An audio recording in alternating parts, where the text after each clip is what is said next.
Hamjambo na karibuni tena watazamaji wangu wa BM Daily Politics. Kuna maandamano makubwa ambayo yameanza kushuhudiwa siku ya leo kule nchini Tanzania. Na tunapozungumza sasa hivi watazamaji wangu, vijana wa Gen Z kutoka nchi jirani ya Tanzania wamejitosa kwenye maandamano siku ya leo. Ilikuwa ni siku ya uchaguzi kule nchini Tanzania, lakini vijana wa Gen Z watazamaji wangu wao walikuwa na mpango tofauti. Walikuwa wanataka kujitosa kwenye maandamano, na kwa kweli kama tu vile ambavyo wamekuwa wakijipanga ya kwamba tarehe 29 wakati nchi ya Tanzania itakuwa inajitosa kwenye uchaguzi kuchagua viongozi wapya, wao watakuwa wanaandamana kupinga vile ambavyo uongozi umekuja kuharibika kule nchini Tanzania. Wanataka katiba iweze kubadilika, kwa sababu tunapozungumza siku ya leo watazamaji wangu, yule ambaye alikuwa rais wa Tanzania Samia Suluhu ndio mgombea kiti peke yake cha urais kwenye huu uchaguzi ambao unafanyika siku ya leo. Wale wengine kama Tundu Lissu hawakupata nafasi, wengi wao wamefungwa na wengine waliweza kuzuiliwa na tume huru ya uchaguzi wasijitose katika hizi uchaguzi ambazo zinafanyika siku ya leo. Na kwa hivyo wananchi watazamaji wangu walijawa na hasira kuona ya kwamba hawakuwa na option nyingine, yani hawakuwa na another choice ya kuchagua kiongozi ambaye wao wangempendelea. Kwa sababu siku ya leo watazamaji wangu pale kwenye vituo vya uchaguzi kule nchini Tanzania unapata ya kwamba tu pale kwenye karatasi ya uchaguzi wa urais ni huyu Samia Suluhu peke yake. Hakuna mgombea mwingine watazamaji wangu kule nchini Tanzania ambaye alifaulu kufika kwenye uchaguzi wa siku ya leo kama mgombea wa kiti cha urais isipokuwa Samia Suluhu peke yake. Na kwa hivyo watazamaji wangu, wananchi sasa hivi wako kwenye maandamano, wanataka new reforms, wanataka katiba iweze kubadilishwa, wanataka demokrasia, wanataka wakuwe na uwezo wa vyama vingi kujitosa kwenye uchaguzi wa urais kama siku ya leo. Wasiwekewe vikwazo, wasiishi kama nchi ya kidikteta.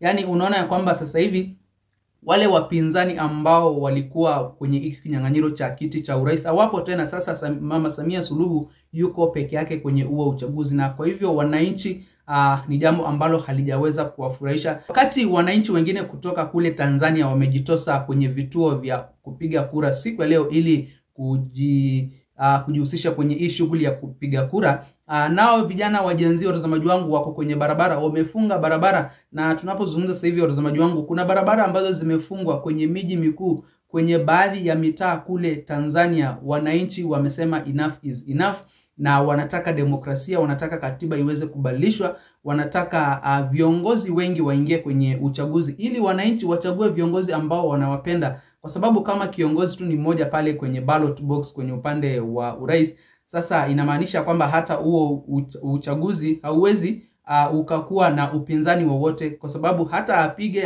usipige, yule ambaye atapigiwa hata kama ni watu wawili watampigia kura, basi inamaanisha ni yeye tu atatangazwa mshindi. Yani ni kama tu ana competitor yoyote, ni kama tu anavalishwa tu ile kofia ya kwamba yeye ndio rais kule nchini Tanzania. Mtazamaji wangu, nataka nikupeleke ground kule nchini Tanzania uweze kujionea vile hali ilivyo sasa hivi kwenye maeneo tofauti kwenye miji mikuu, vile ambavyo wananchi wameanza kufunga barabara, na hata vituo vya kupigia kura, kuna baadhi ya vituo vimeanza kubomolewa na wananchi wakisema kwamba wao hawapigi kura. Kuna Watanzania ambao hata wako na hizo kadi za kupiga kura, lakini kwa sababu hakuna option eti mama Suluhu ndio iko kwenye ballot box peke yake, sasa wao wanasema kwamba sisi hatuwezi tukapiga kura, wachana na kura yangu iweze kukaa mfukoni. Hebu jionee vile hali ilivyo sasa hivi pale ground mtazamaji wangu kule nchini Tanzania. Lakini kabla sijakuonyesha vile hali ilivyo, na kuomba ujiunge nami hapa BM Daily Politics kwa kusubscribe, ndipo sio kwa kwanza kuzipata habari punde tu ninapozichapisha, na pia uweze kulike, kushare na comment, ndipo sio ujumbe ama hizo habari zetu ziweze kuwa recommended kwa watazamaji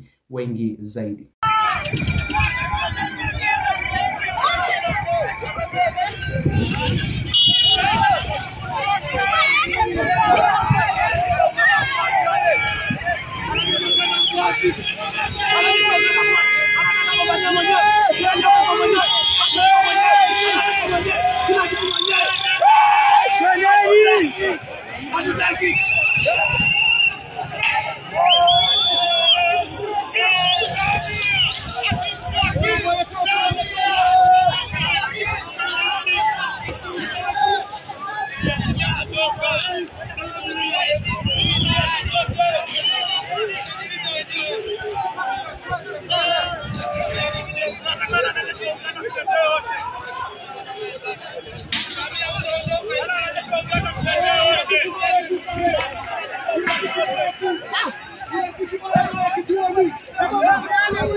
Hichi ni kituo cha kupiga kura. Hamna kupiga kura hapa. Wao tupo barabarani kule.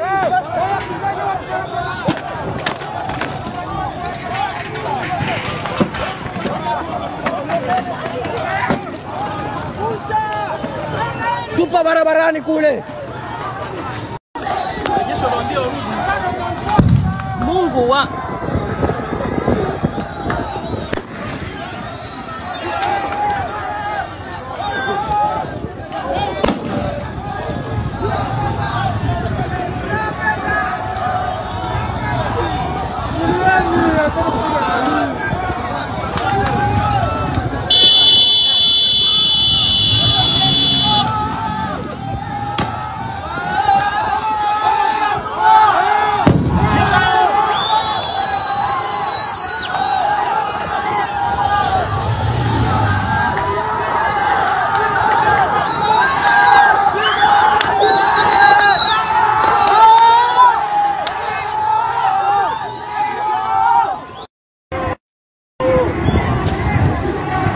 na sio swala lingine.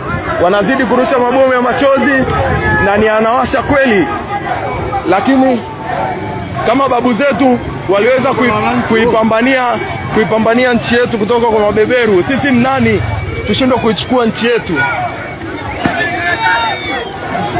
Wale wazee wa kurudisha mabomu, bomu lenyewe hilo hapo kama mnavyoona, amejaribu kurusha, anarudisha kama ilivyo. Wanalenga wananchi. Ni kurushiana, watu wanarudisha mabomu kama mnavyoona. Polisi wanaendelea. Na mtazamaji, kama vile ambavyo umeweza kujionea, hivyo ndivyo hali ilivyo sasa hivi kule nchini Tanzania, na maoni tofauti kutoka kwa watu kutoka kule nchini Tanzania na pia majirani kutoka kule nchi ya Kenya wanazungumzia vipi kuhusiana na huu uchaguzi wa urais ama uchaguzi ambao unafanyika kule nchini Tanzania siku ya leo. Na hatujui by the end of today, hatujui hali vile ambavyo itakuwa kuhusiana na haya maandamano ya vijana wa Gen Z ambayo yameanza sasa hivi, na makabiliano ni makali watazamaji wangu kati ya maofisa wa usalama na hawa vijana wa Gen Z ambao wanazidi kufunga barabara, wanazidi kujitokeza kwa wingi ili kutetea katiba mpya. Wanataka mabadiliko, wanataka demokrasia, wasiendelee kuishi kama nchi ambayo haina demokrasia. Watazamaji, nitakomea hapo, lakini sijui maoni yenu ni gani kuhusiana na uchaguzi wa Tanzania ama wa nchi jirani ya Tanzania ambao unafanyika siku ya leo, ambapo vijana wa Gen Z badala ya wao kwenda kupiga kura, wao wameamua kuingia kwenye maandamano. Wanataka demokrasia, wanataka katiba mpya ambayo sasa wanaweza kuitumia ikuwe na usawa, kukuwe na vyama vingi vya kisiasa, kinyume na vile ambavyo inashuhudiwa sasa hivi ni chama tu kimoja cha kisiasa ambacho kimejitosa kwenye uchaguzi wa urais wa siku ya leo. Kabla ya mtazamaji wangu, ningependa kukumbusha ujiunge nami hapa BM Daily Politics kwa kusubscribe ndipo kwa kwanza kuzipata habari punde tunapozichapisha, na pia uweze kulike, kushare na comment post ujumbe wa habari zetu ziweze kuwa recommended kwa watazamaji wengi zaidi. Msene mbali watazamaji, nitakuwa narejea vipunde na mengi zaidi ya kuwafahamisha.